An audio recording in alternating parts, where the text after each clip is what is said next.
Welcome to the Genius Factory. Enjoy the video. You start by removing power and securing the work area. This prevents shocks and preserves circuits. Once done, ground yourself. Static can destroy tiny switch contacts. Next, use the correct screwdriver to remove the 3 to 6 fasteners and pry clips gently to avoid breaking plastic. Make sure to take photos of connector positions for reassembly.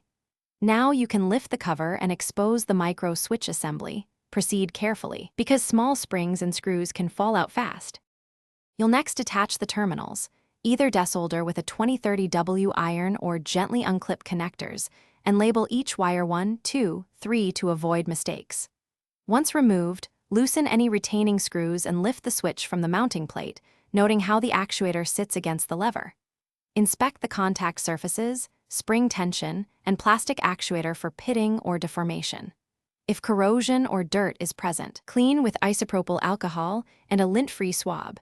Do not sand. Install the replacement switch in the exact orientation as the original, because actuator position affects operation.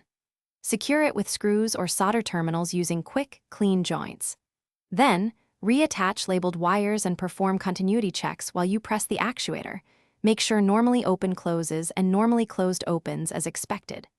Once tests pass, reassemble the housing, tighten screws to snug but not over torque, and reconnect power. If the switch clicks but device fails, check wiring order and solder joints. That's the primary trouble.